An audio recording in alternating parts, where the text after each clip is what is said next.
Welcome to the Long Take Review, where 4 college professors talk film, providing insight, not assigning homework. I'm your host, Jen Subchak-Bankard, and I'm here with 3 runaways. First, he'll happily share his train sandwich with you. It's PT McNiff. How's it going, PT? I was going to try to replicate the sound of an air raid siren with my voice, but I'm not as committed to such bits as Greg. So I'm just going to say I'm doing fine, Jen. How are you? I'm doing all right. And he's eyeing your jewelry, so watch out. It's Greg Cass. How's it going, Greg? I said, whoa, Johnny, whoa, Johnny, whoa, Johnny, whoa. I'm good, Jen. PT took mine. No, not really. I always had that one planned. Ladies and gentlemen, Greg Cass, born in the wrong decade. And last but not least, he'll warble his way across the airwaves and into your hearts. It's Antonio Elefano. How are you doing, Antonio? All mouth and no trousers. I'm doing well. Oh, that's perfect. So, listeners, those were all references to the film we are here to review today, Steve McQueen's Blitz, which is out in theaters now and bound for Apple TV Plus on November 22nd.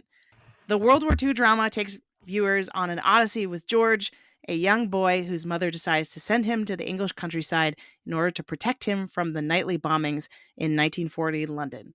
The film stars 4-time Academy Award nominee Saoirse Ronan and newcomer, so this is his acting debut, Elliot Heffernan as mother and son. If you are listening to us for the first time, we will have a spoiler-free section designed for those who have not yet seen the film, and then with a very clear alert, you could say as clear as an air siren, we will shift into spoiler mode for the rest of the show. PT, if listeners don't want to seek shelter underground after listening to this episode, what can they do?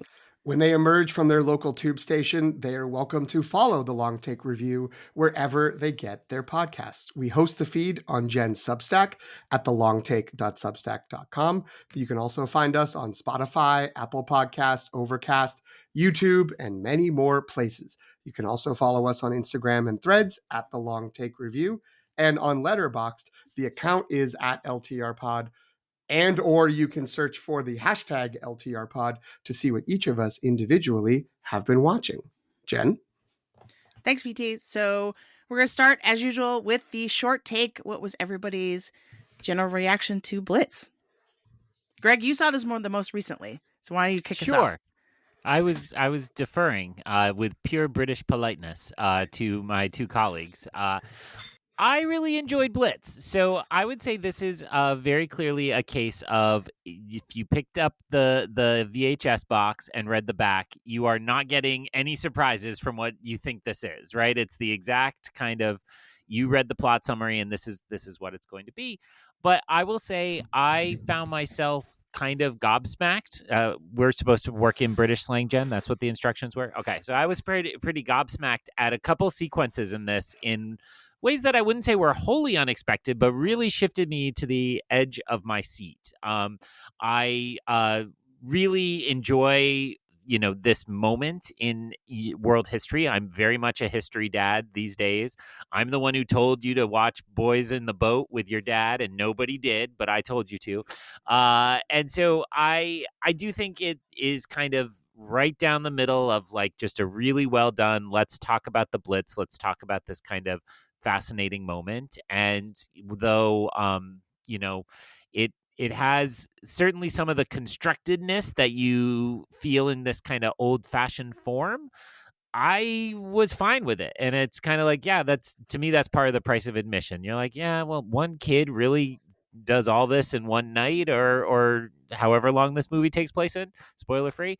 I don't know, but I think you just kind of have to roll with the premise and go with it. Speaking of rolling with the premise and not going with it, Antonio, let's throw it to you next. So this movie is divided, right? Very early in the film, basically, you followed 2 plot lines, and it ping pongs between the 2. And my issue with the movie was that one half, dealing with George, the son, I found to be harrowing and really interesting and thrilling to watch. And I found the other half, which was kind of like this quiet workplace period piece to be less interesting to me. And I say that uh, as someone who likes, as PT has said many times, like quiet movies about sad people being sad, like that's what this half of the movie basically is. And I love Saoirse Ronan too, but I found that it's rare in which I've film this sort of like imbalanced, and so there are moments in this movie that remain sort of etched in my memory. There are certain sequences that I still recall being pretty stunned by. But for me, the two halves didn't cohere into a greater whole. So that was my issue. I'm excited to dive into it with you all today. PT, I mean, I watched it with PT, Jen, Jasmine, and one of Jen's friends, and we were pretty divided on this movie. PT, what were your thoughts? Thanks for the My invite, guys. Thanks for the invite. we did invite you. We said we would pick you up at the airport, which is really the biggest offer in LA. But yeah, my general take on the movie is not negative per se. It's more like ranging close to indifferent is really hard. It was just sort of it's a movie that I felt things while it was unfolding. I think that it has a lot to offer in terms of the performances, in terms of the visuals, the sort of elements of the story are never they're never sort of boring, and they never feel like too far afield from what is going on, or what maybe it's what you would expect, but also it's not like predictable in a way that makes it that makes that a problem. But I also have to admit, like, we watched this, regular listeners will know, we saw this at the Newport Beach Film Festival. We did an episode about that a few weeks ago. And I don't think I've really thought about it since we finished the drive home. It was good, but it didn't stick with me in any real appreciable way. Not in the way I expect a Steve McQueen movie to stick. Like, I've thought more about Widows and 12 Years a Slave in the week since I saw this than Blitz, and I haven't seen either of those since they came out. So, it's solid. It's strong. There's no reason to not fire this up around Thanksgiving if you have history-loving relatives who might be interested. I think there's some, stuff that recontextualizes some of the English myths around the Blitz and how important it is and what kind of character it shows that is relevant and good and worth having. But it didn't connect with me. It didn't stick with me in any real way. Jen, I feel like you felt differently. You were stronger on it in the night, and I think it's held more for you over time. It has. So I would say that I want to build on what Greg opened with, that as a historical World War II drama, this is not doing anything particularly innovative or unexpected, right? The bombs are going off in the places you would expect.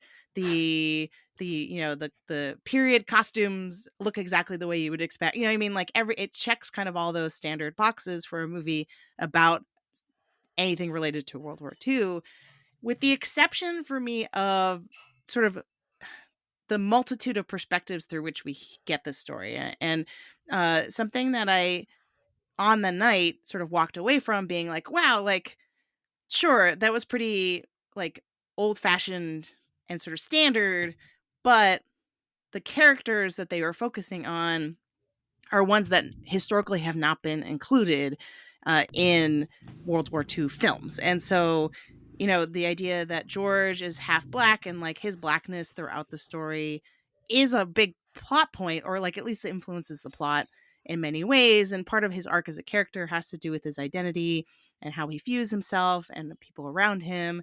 And the other half, the Saoirse Ronan half, really focuses on the women who, when all the men were off on the battlefield, that they were kind of holding down the fort in the factories. And I just feel like that, to me, I was like, wow, that's the main thing that's still holding my attention with this movie, right? It's the thing that's the new twist, something I haven't seen before with this type of film.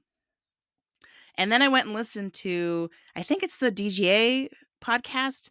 They had Barry Jenkins interviews Steve McQueen, and it like confirmed my entire reaction. I felt so I've never felt so validated while listening to a podcast because, Barry Jenkins, the questions were all about, okay, like what aspects of history and like British cultural identity did you want, like, were you trying to include? And like, according to Steve McQueen's answer is like, this was the entire project that he wanted to make a classic old timey kind of, old Hollywood sort of, World War II film, but through the eyes of people who have not been represented previously. And so in that sense, it's a success. I will acknowledge that some of the structural, I guess, like, underpinnings of the film are a little shaky, and it does kind of feel kind of baggy in a lot of places, particularly I think on George's end, because of the nature of the plot, which we'll talk about in spoiler mode. Like it just inherently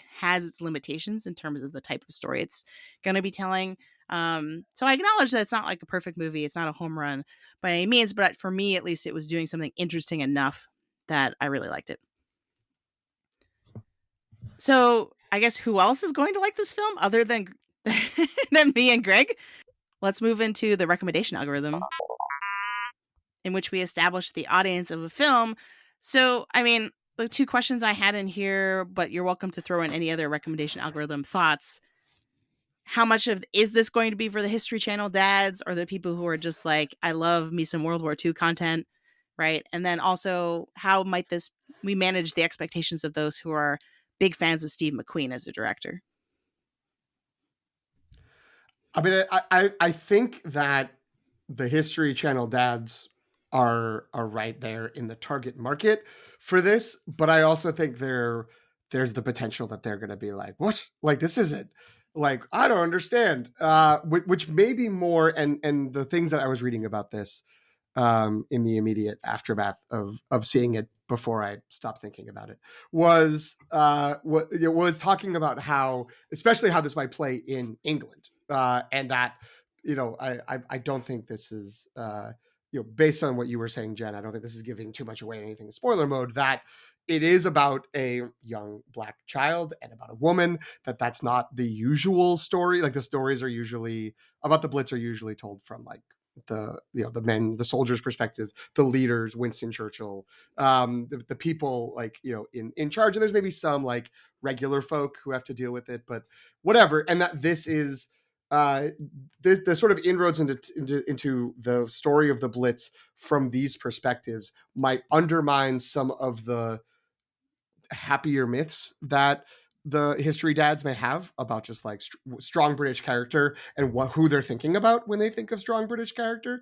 So that, it has that chance to maybe create like backlash from them. But I also think those are the people this movie's made for. It's made to sort of try to bring those people into thinking about a different perspective. So it's like, it's a movie about the Blitz. It's called Blitz. Like, look at Saoirse Ronan. Look at this dress. Isn't that very World War II? Why don't you come watch this? And then maybe they're going to get some new perspectives, which would be good. That would be a positive thing. They may not like it, but if you know someone who may not like it, like, let them watch it and experience it. And if they reject it, they do. And if not, maybe they learn something new. I do think the movie manages to toe the line between, like, on the one hand, it's very nationalist because it's very much like, look what people can do when they band together, and like, the keep calm and carry on kind of like British spirit is definitely, and in some ways, I think a lot of the criticism, people who kind of reacted poorly to this movie because they thought it was kind of too sentimental, I think that's the thing that they're reacting against, is like, Steve McQueen clearly is still proud to be British through this movie, right? Like, that's what I infer by watching this movie. But at the same time, it's very critical of the British government and how they handled the Blitz, and sort of like the class divide too. Like, that's a huge part of the story of the people experiencing the Blitz, the haves and have-nots and all that sort of stuff. So, but what are Greg and Antonio think? Greg thinks that Apple TV Plus really is the service for history dads, right? And you mix in like a little original sci-fi dad, and it's like catnip for us, and we get it free with our cell phones. Even better. Like, that, it's just, Wait, you do? Yeah. We I'm haven't paying for played. this. We haven't. This is a not sponsored content from T-Mobile. T-Mobile started paying for Apple TV Plus when Ted Lasso came out, and we've never paid a dime for it since. So, but I remember one of the big early original films on Apple TV Plus was the Tom Hanks's World War II battleship commander, which Greyhound. There it is.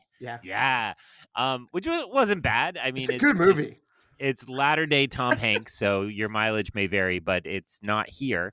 So so it is funny in that regard. I like PT's point that you should show it to your reluctant history dad and so on, but I will confess that some of those scenes were the ones that worked the worst for me. At times it felt preachy about that, about like these people count as British too, and these people count as British too, and it just felt anachronistic the way like a character could speechify and everybody would just like humbly look at them with awestruck eyes like, wow, we're learning so much about our fellow Britons here.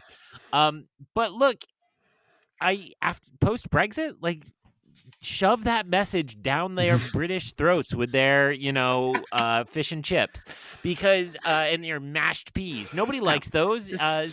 Choke on this. And so because I do think there is a swath of Britain where there is this stiff upper lip old British character stereotype that they do not welcome other people in. And hey, our country has its same problem, so we'll choke on our own mashed pea-like substance. But I do think that there is a segment of that's like, anyway. So I do think it is worthwhile seeing it. I'm just going to throw it out there because I thought this was how to answer the algorithm question. I this year have been on a couple different movie journeys that are very reminiscent of this. So the first one would be Empire of the Sun, which is like, they made Band of Brothers and then they made The Pacific, and it's the same relationship between the Blitz and Empire of the Sun, which is a child fleeing from the bombing of somewhere in the South Pacific. My World War II history is failing me. It's right. Have you all seen that movie, Young Christian Bale? You have no idea what I'm talking about. It's early Spielberg.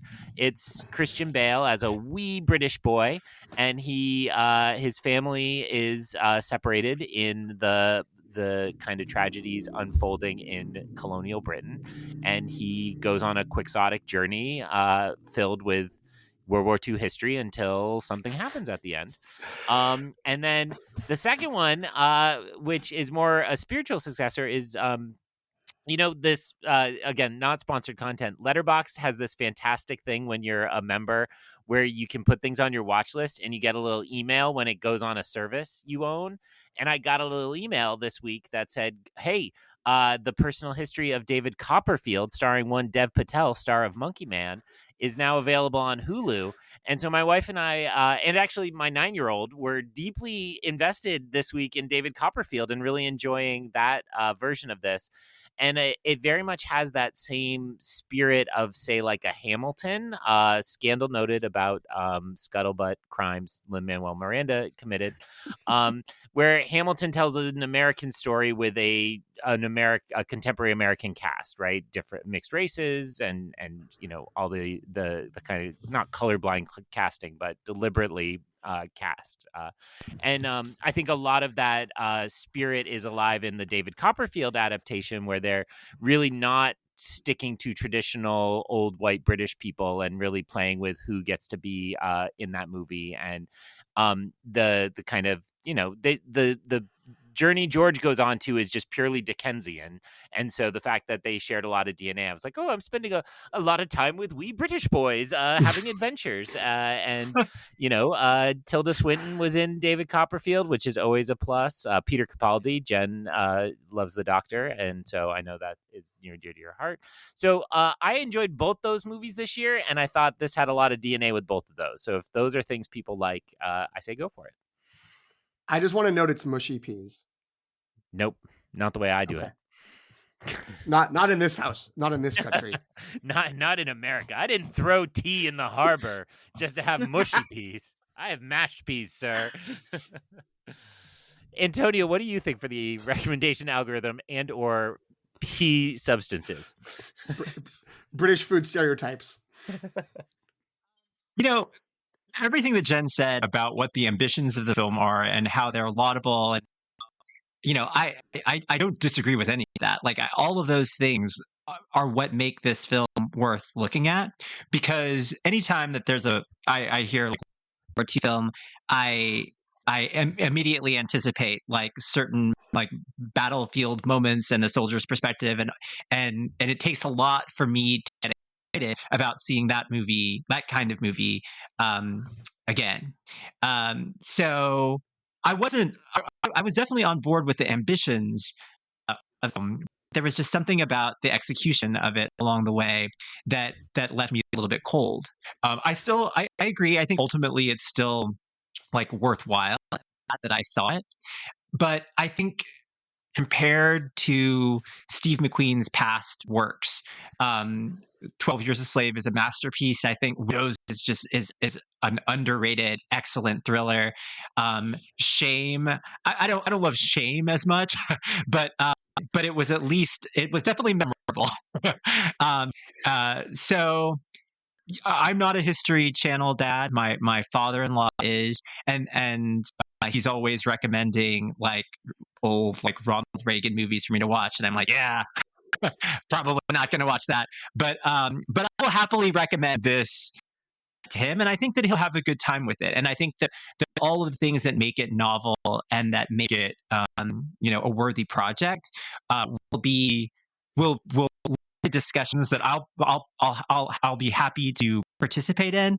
I just wish the film were just for me like a hair better. There are moments in this that you're reminding me of as you're talking that kind of feel like Steve McQueen was only learning about this period in British history for the first time, because I can't say which scenes feel like that.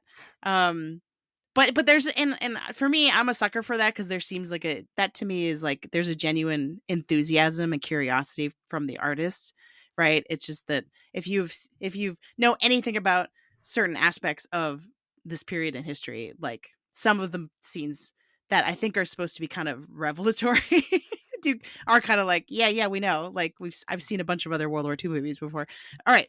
So let's move into spoiler mode. I think we've done enough to kind of give everybody who hasn't seen Blitz a sense as to whether or not you would like it. So if you haven't seen the film and you do not want it spoiled, turn back now, duck and cover. we are about to go. Keep calm. We are about to go into spoiler mode.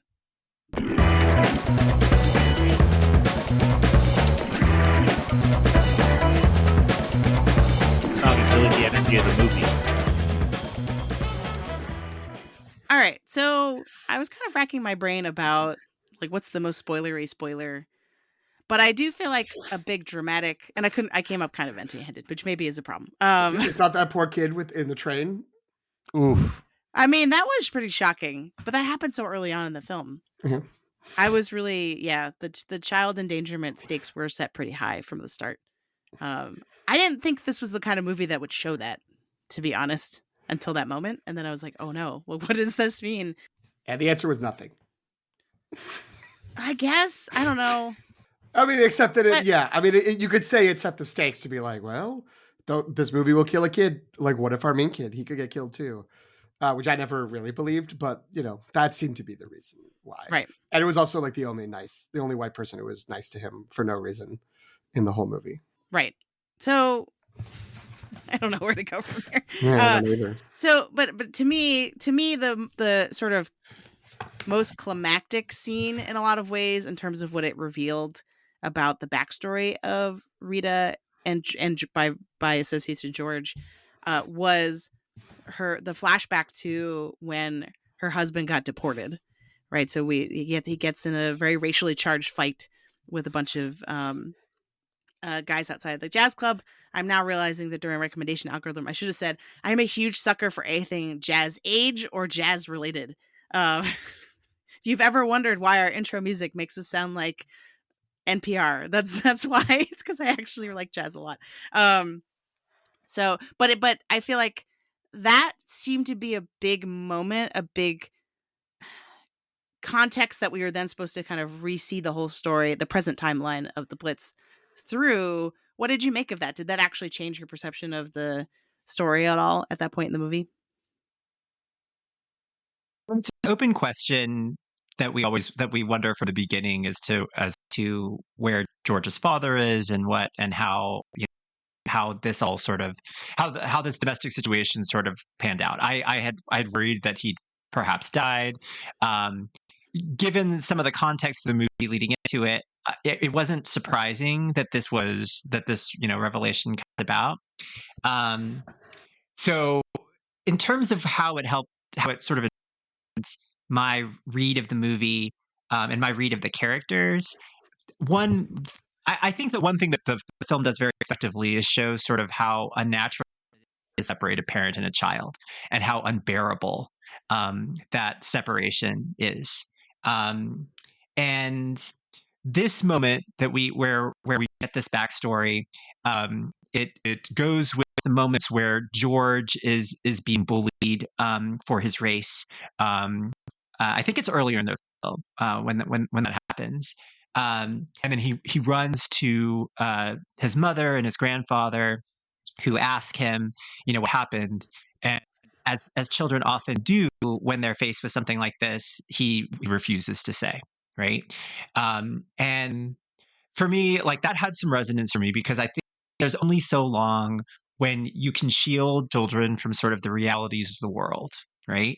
And so Sharonan's character, Rita, I mean, she obviously knows firsthand. She knows very well how ugly this culture can be, how ugly this country can be, uh, and and you get the impression that through most of George's childhood, this is something that um, they've tried to, again, shield him from, like those realities, right?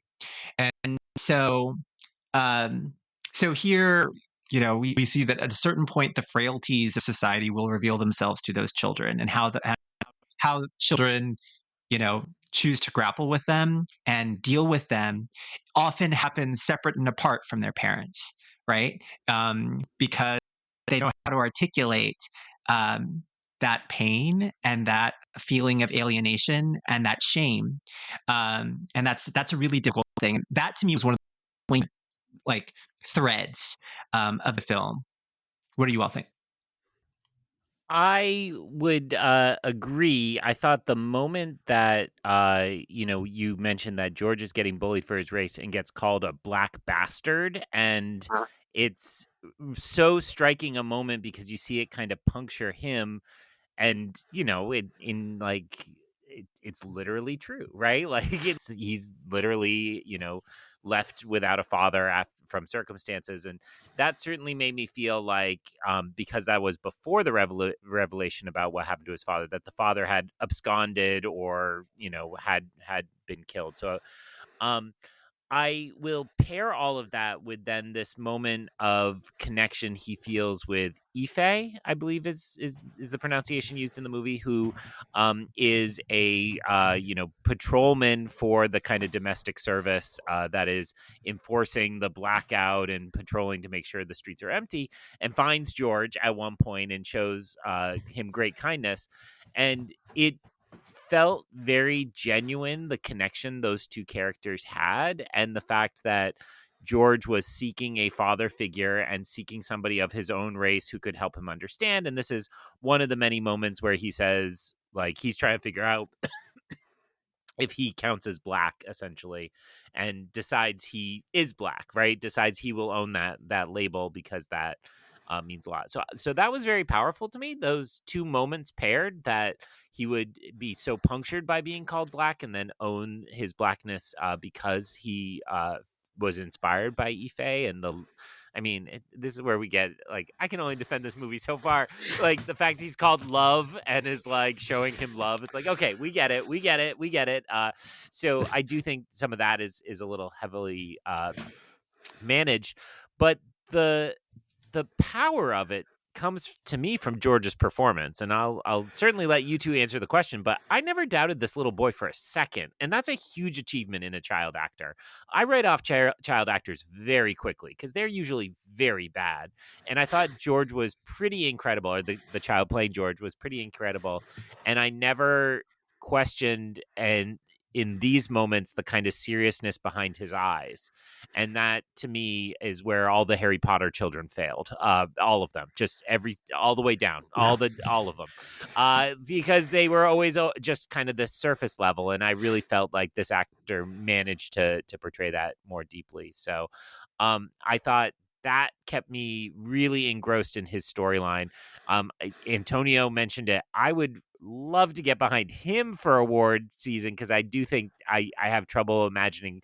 It's too early, but I have trouble imagining Saoirse having enough here to really warrant a nomination. But that's not for now. PT, answer a question. Dig me out of this hole. It's a good thing in the general sense that there's not like young performer awards anymore, because those are weird, and we probably shouldn't. In the same way that we shouldn't show Little League Baseball on ESPN, we shouldn't be giving movie awards to like exclusively to people like under the age of 15. But if they did, I do think that this young actor, whose name I'm definitely going to look up, Elliot Heffernan, who does an incredible job. I fully agree with you, Greg. I thought he was great. I also thought there was, and I hope that I don't mean this as a backhanded compliment. I think this was really smart, that the performance is he's a lot of the times he's very constrained and very correctly suspicious of other people. So there's a lot of just sort of like, my name's George is like all he says for like, a few minutes at a time. But he does a great job with that. And like the his looks and the way he responds to people, it felt so natural. I did think that was really good. I also agree that moment with when he's like, after he had said sort of like, I'm white, like I think he actually has, and like he says that he's not black, he's white, and then he hangs out with the patrolman for a little while, and then he's just like, no, actually I am black, and that was really emotional. It did sort of underscore that then they're immediately like, anyway, that guy dies. So now he moves on to the next group of people he interacts with. That, in importing that Dickensian serialized storytelling format, it just felt like in what is ultimately a pretty compact, it's only 2 hours. It's a pretty compact story. It to me frayed away at the, like, it made each thing feel a little less consequential because we didn't have a lot of time with any of those moments. So like, I wonder if there's like, I mean, I don't want everything to become a TV show, but like, I wonder if there's like a 5-6 hour version of this story where suddenly that feels a lot more impactful because we spent more time there. It didn't feel so like we got to hit all these beats before we hit the mark when he's going to go. Anyway, all of that aside, I will go back to Jen's question. I will say that moment with the flashback to the club, which was great because the club was great. I liked that.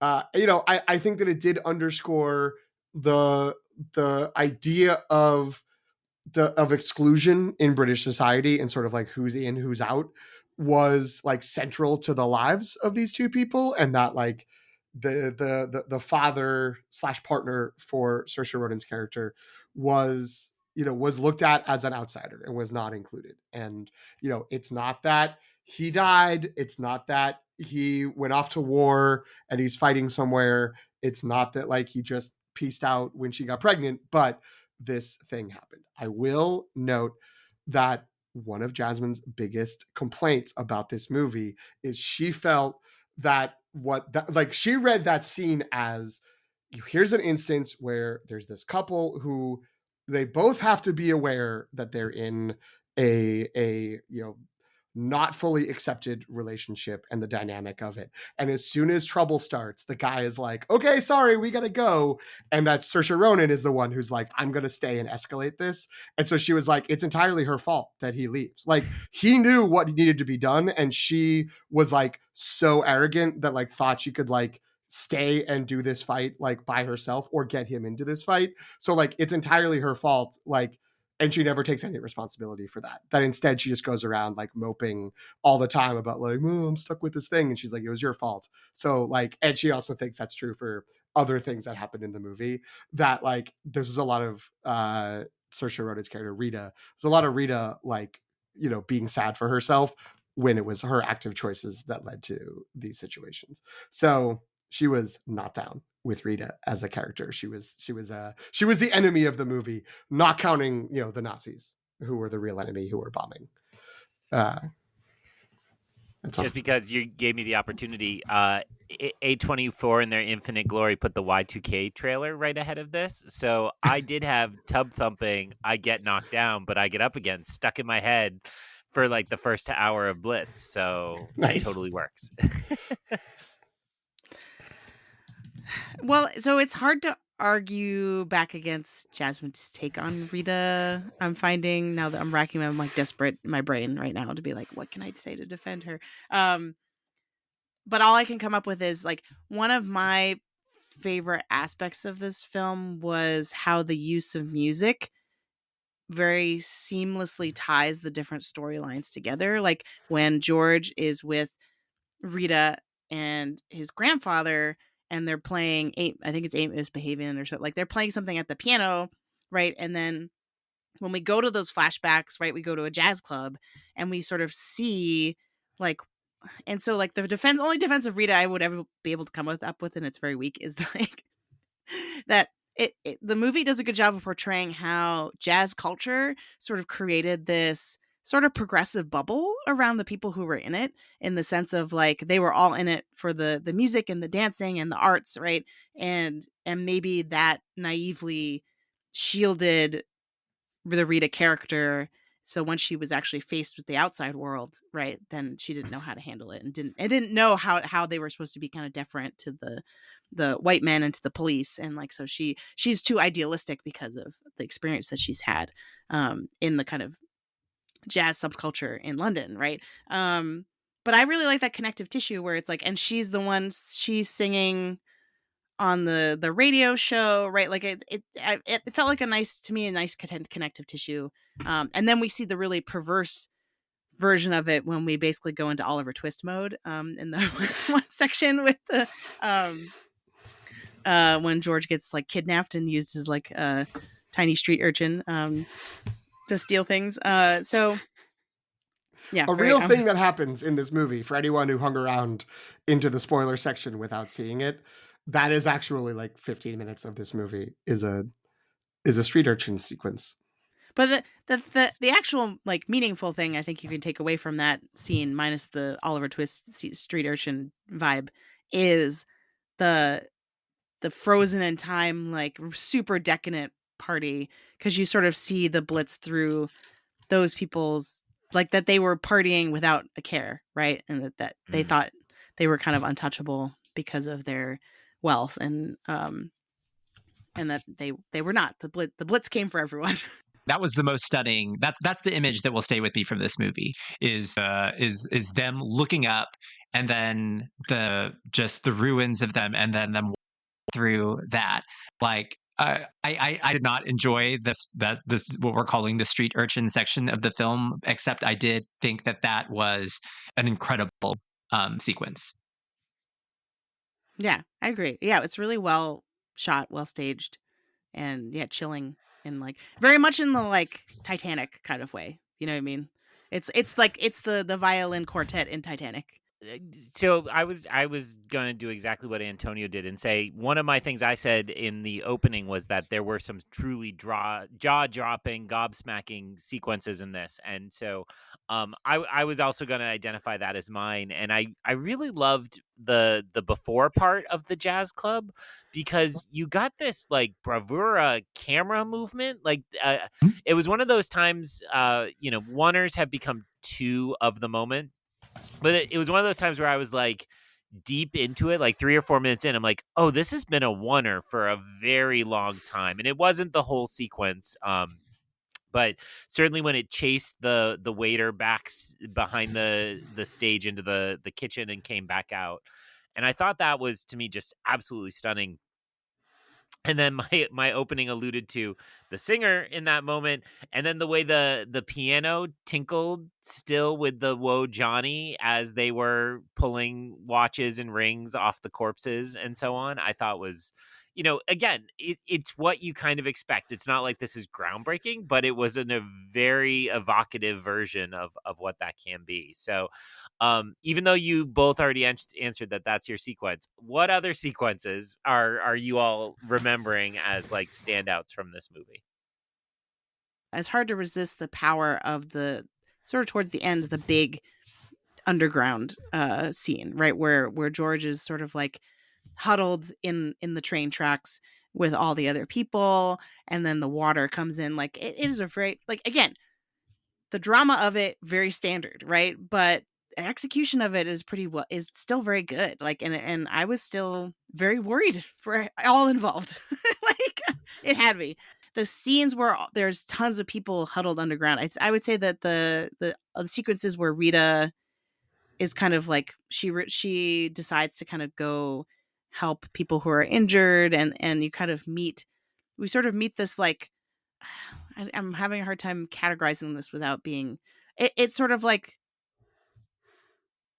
the people that society has forgotten, right? Because there's the little girl who's been orphaned, but she also, if I remember correctly, it's been a minute, she has a disability, right? Like, and then the leader of that version, like that shelter, is a little person, and like, I don't know, I just got this sense that like it's like all the people who that society doesn't care about ended up in the same spot, which again is not realistic, but like, um, I really liked how they showed what everyone did in the underground during this time.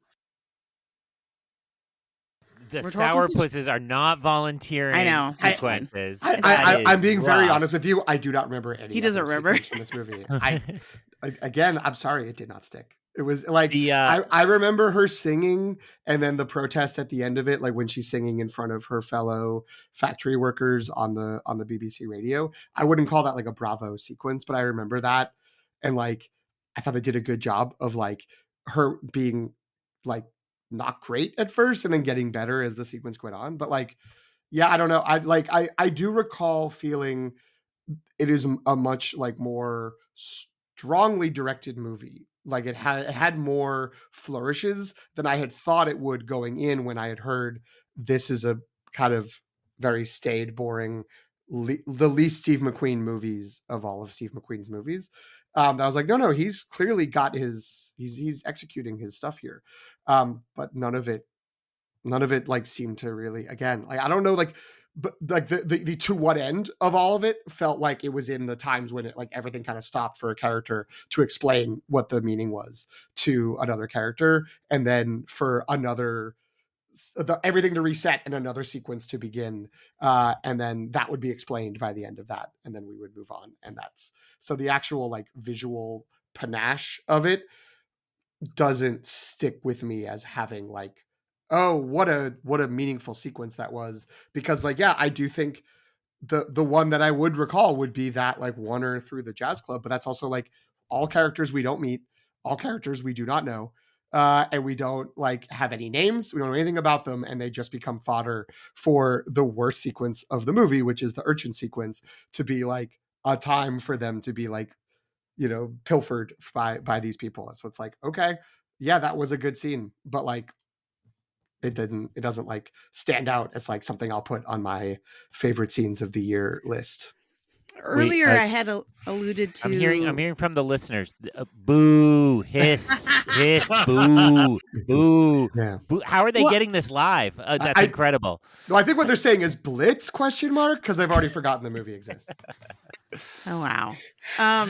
So what I was gonna say is, maybe it's not worth saying now, but there is kind of, I have 2 points, I think. One is that I do think, and I mentioned this in my short take, that the plot mechanics of the story are responsible for its limitations in terms of its effectiveness in storytelling. And I think that's because part of it is the serial, we've already talked about the Dickensian serialized, like George, stumbles upon another person, another little interlude, right, that he has to get through to continue his quest to get back home.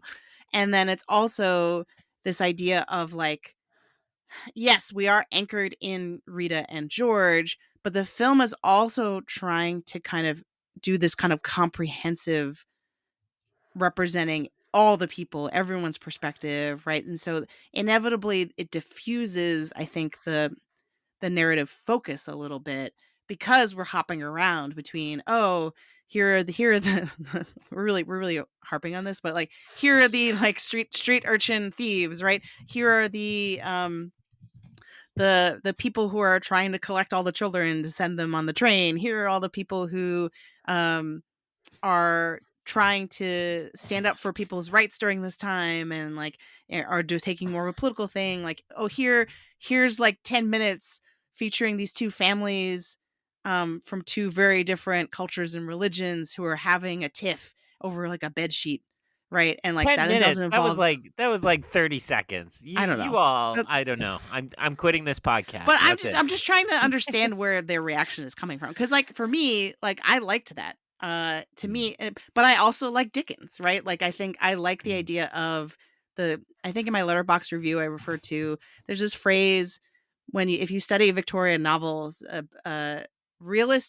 classic realist Victorian novels often get referred to as having baggy capaciousness, meaning like they're trying to include so many different things, and it's not just a tight arc about one or two characters, but it's like really trying to show us what life all around is like. And that's from like the people we don't know and care about to the people we do, who are our protagonists. And so that, I don't know, it just was like that for me, and I was okay with it. So for me, the George half is so much plot, right? There's so much that happens that it's almost stunning when you realize like that how little time has actually happened, because it seems like it should have been over the course of like 6 months.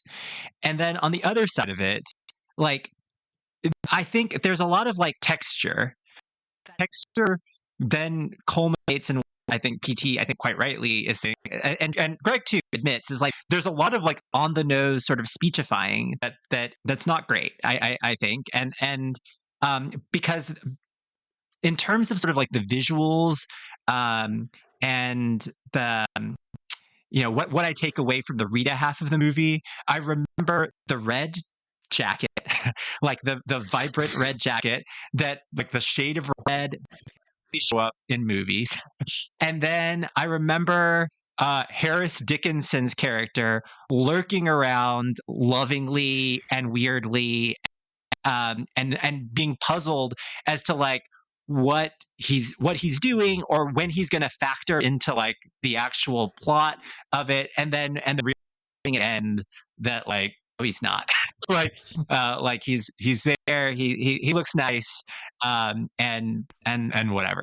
So I don't, there's just there's just something about that half of the movie doesn't quite work. But then because that half of the movie is half of the movie, it condenses all of this other plot into the other half of the movie.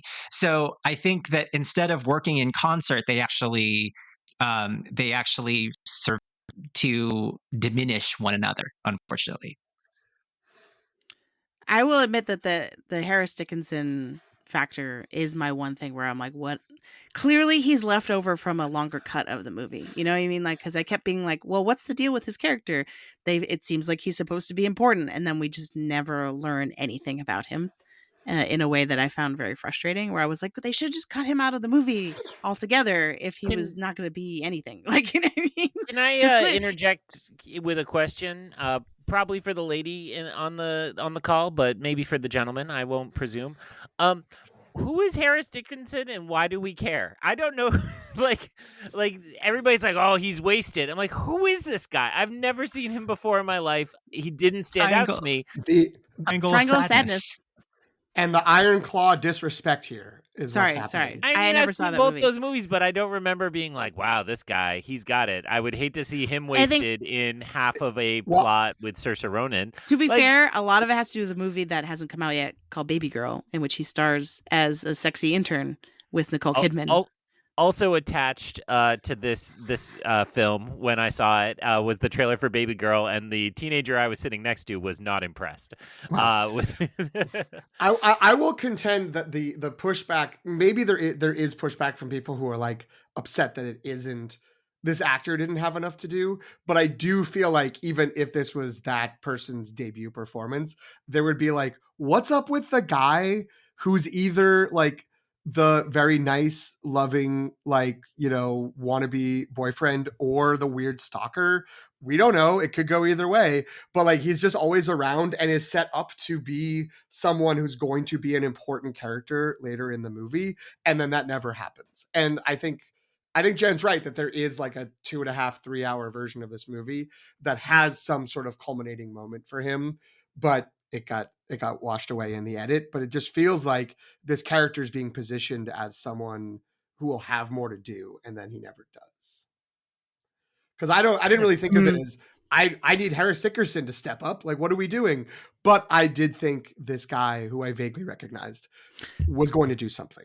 Because the way the camera shoots him makes him seem like he's supposed to be important, or that he like, oh, they have some history, and then like in an hour I'm going to find out what that is, right? And we never do. So here's the generous reading of this, and then the very ungenerous reading of this. The generous reading of this is that it's playing with our expectations that we need Rita and George to recreate a nuclear family of some kind to be whole. Because I do think he is maybe a red herring of like, oh, like dangling in front of us, like, don't you want her to have a new boyfriend who's white and who like will fix all of her problems? And I can picture a different version of this movie that has him standing with her and George in like the final scene with all the rubble around them. You know what I mean? Like with like triumphant music being like, they're a family now, right? Like, and so that's or he reunites them, but yes, yeah, or something, agree. right? Like that, Yeah. and then they look at each other like, ooh, they're gonna hook up later, right? Like that she's found love again finally through all of this, right? Like, so I think it's either actively resisting that cheesiness and calling us out for our assumptions about that. That's, again, this is a very generous reading. Or the ungenerous reading is that they wrote that version of the movie and then decided that was a terrible idea, and then they couldn't cut him out. By then it was too late, and they couldn't cut him out from all the scenes. So I don't know. The other anti-Saoirse main comment from Jasmine was when Harris Dickerson's character saves her from a wall crumbling, and she not only doesn't thank him, she doesn't even look at him. She just gets up and leaves. And he's just like, okay, bye. And it was just like, like, I mean, and maybe there is like, I did see somewhere, and I can't recall where it was, that there's a reading of it that he basically has just been harassing her for like a decade, and she's just like, I need this guy to leave me alone, but he's always around, and he's like block captain of during this war, so I have to pay attention to him sometimes, but he's actually a monster. But we don't know, because all that story got cut from the movie. She might be preoccupied because she's separated from her son, who did not make it to his destination. I'm just saying. I mean, basic, you know, you got saved. Your life was just saved. You just want to say thank you. You know, I think we need to round this out with Oscars watch, because I think our entire conversation, makes it really interesting in terms of predicting whether or not this film is going to be an actual part of the Oscars conversation.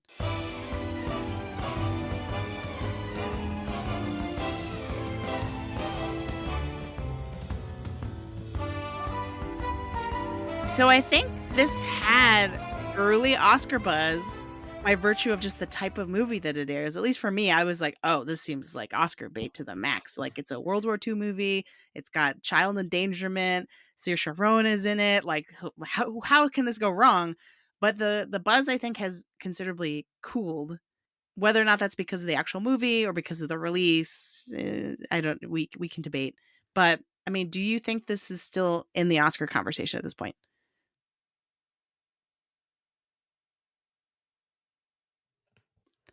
Greg likes it, so I want him to answer. Silence is deafening. Well, I'm quiet because look, this is well established on this podcast. I lead with my heart, and I appreciate great art and the quality of film. You all are following the rat race and the prognosticators and turning this into a vile commercial enterprise. Of in your dins of inequity that you frequent, and you're like, oh, we go to Gold Derby because that's where we can dirty the art and make it all terrible. So jokes aside, I will say, this does feel like there should be 10 is so many Best Picture nominees, and it does feel like there should be a kind of traditional historical epic lane, and at the moment, that feels pretty confidently Blitz. So being among the 10 would not surprise me. However, there's a Sir Ridley Scott sized elephant in the room coming, which is also probably going to try for that traditional costume drama lane. And so I don't think these movies will have anything in common other than history and like big productions, but I would be suspicious of that. I think I'm the only one on the call because, again, I care about art that has seen the 2 Saoirse Ronan projects this year. So I've also seen The Outrun. Jen, did you catch The Outrun at Sundance? I have not seen The Outrun. Yeah. Greg. So there was a time where I think the debate was, could it possibly be Saoirse in 2 categories? I left The Outrun thinking, oh, I hope Blitz is more of a showy performance. And I certainly now am in the position that I think The Outrun is the better chance for Saoirse. But the fact that lead actress is so much more competitive than supporting actress, I'm suspecting that we will continue to undervalue Saoirse Ronan, and she might miss in both this year, which would be a shame. But I'm a huge Saoirse Ronan fan. She's my number 1 Letterboxd star this year by design. I've watched everything, even times when you're like, well, now I'm watching just a child performance from, an actress I very much love who was not very good as a child. There's some rough ones in there. I'm just saying there's some rough ones. There's some good ones, but there are some very rough ones. The Way Back, which is about a bunch of soldiers. Have you seen this? Anyway, I'll stop. But I am feeling like it's probably not going to be Saoirse's year to be a serious contender in those conversations, which I'm sad about because I do love her. She should have won for Little Women. She should have won for Lady Bird. Yeah, I think that's fair. I do think that she remains the most likely. I shouldn't say the most likely nominee because I think there are some below the line things that it could. Again, I feel bad damning this with faint praise. I didn't hate this movie. I thought there was like, it's certainly worth watching, but it could be in the Napoleon zone of like costume design, production design, sound. Those feel like places this could get nominated, and get those like technical recognition without winning anything there. The other, then that it's supporting actress, which we can debate whether that's category fraud or not, because I would kind of say she's a co-lead with George, but whatever. She's slotted in to supporting actress. I think she could get nominated. I don't know. There's a couple of really strong candidates. You have Zoe Saldana for Emilia Perez, and then Danielle Deadweiler for The Piano Lesson, which is something that can be discussed whether that's we collectively agree with that as potential nominee, but that feels like a very likely nomination. And then Felicity Jones for The Brutalist seems reasonably good, but then after that, there's like a cluster of people where it's all kind of fighting for those last 2 spots, and maybe Felicity Jones will end up in. That's also part of the fight. So I could see her getting through. I mean, she's been nominated 4 times, as Jen mentioned earlier on, so it's very possible she could get through, especially with a few below the line nominations. But I think the initial pre-release thought of like, this is going to be pictured for sure. This might be director. This might be an original screenplay nominee and maybe even a contender. I think that's faded because the reaction has been like muted. The reaction has been sort of just like, okay, like sure. And some people really love it. And I don't know if anyone like hates it, but I don't feel like it's going to get the championing that it would need over the next few months to get it like back into that upper level of more than a couple of nominations, or like a little handful. I think she still has a shot to get in supporting for this movie because of the Outrun.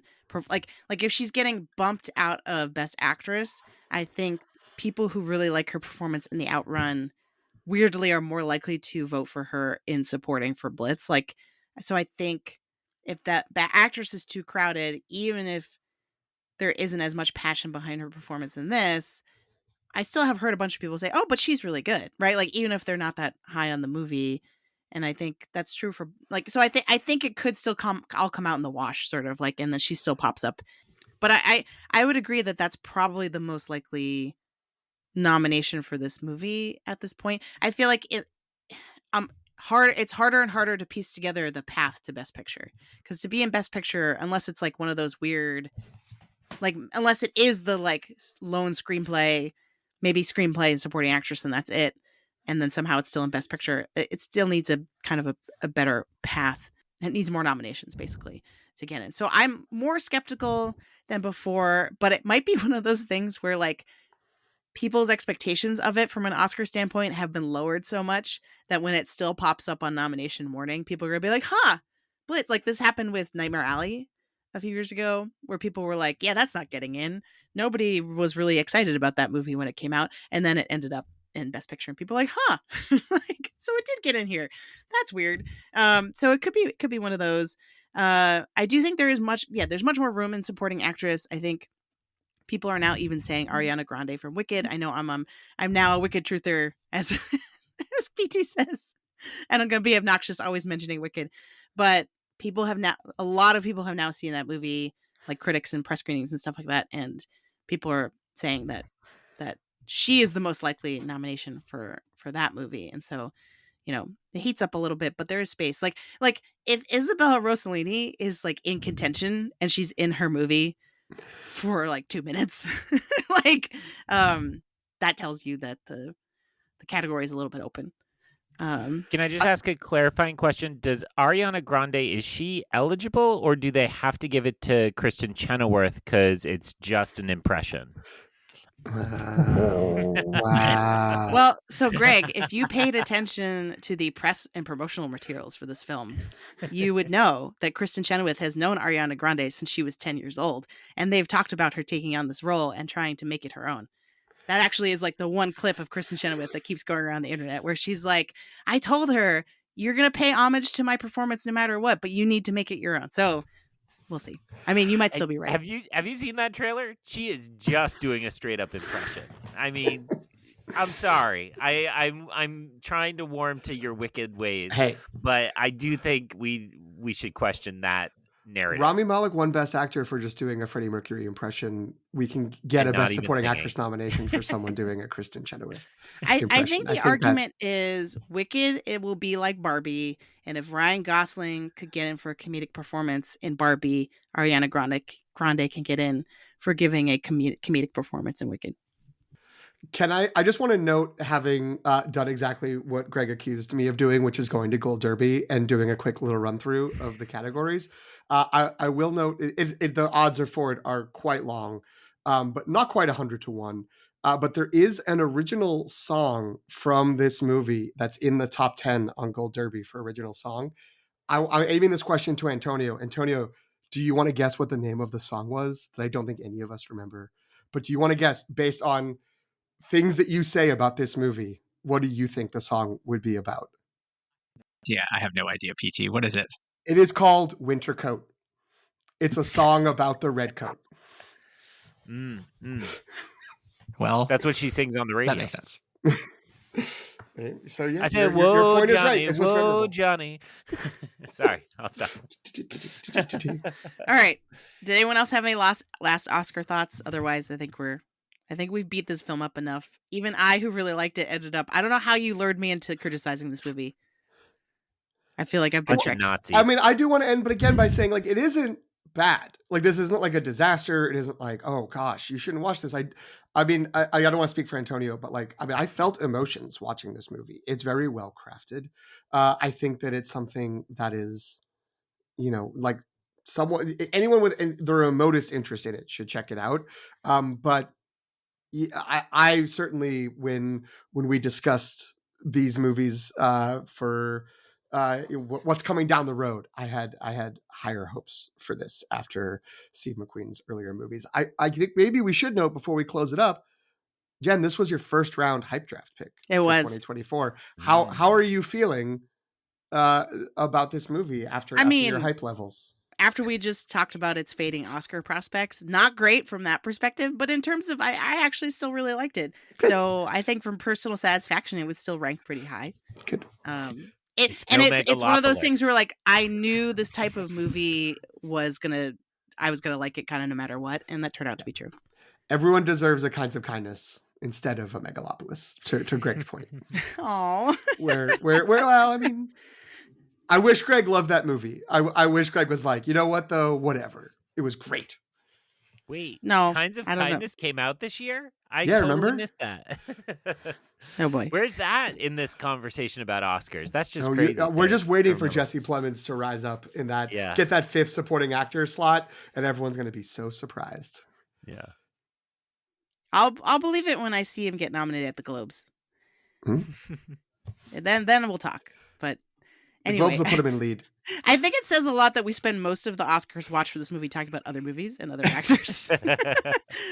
But I'll say as a final note that if you're like me and you really like kind of the 1940s and World War II, if you knew already that women drew lines down their stockings or down their legs to make it seem like they had stockings, which they could not afford because of the war, you will laugh at Steve McQueen presenting that as being somewhat of a revelation historically, but you'll still like it. So, all right, Antonio, thanks for indulging us on this movie. Where can folks find you? And I know there's only one place. They can find me on Letterboxd at Elefano, AELEFANO. Greg, where can people find you? I'll be on the underground, hiding and waiting for the bombs to stop falling. And while I do so, I will be on Letterboxd and Instagram at IonCanon, EYEONCANON. PT, where are you going to be hating on small children and the mothers who love them? I will just say that I'll be on Letterboxd at PT McNiff, at PTMCNIFF. You can also follow the show there at LTR Pod. You can follow us on Instagram and Threads at The Long Take Review. You can email us, thelongtakereview@gmail.com, or you can like and subscribe and leave a review wherever you are listening to this, wherever you get your podcast. Sign up and wait for more episodes when maybe we all feel a little more positive about the movie that we're watching. Jen, how about you? You can find me on Instagram and Threads at Sopchockchai, SOPCHOCKCHAI, and you can find me on Letterboxd at Qui-Gon Jen. And we'll end by just saying, mind the gap.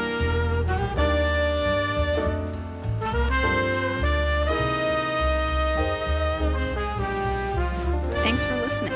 You can follow The Long Take Review on Substack at thelongtake.substack.com. Subscribe for free to receive new podcast episodes, as well as written reviews of films with Oscar buzz and new films and series from pop franchises like Star Wars and Marvel.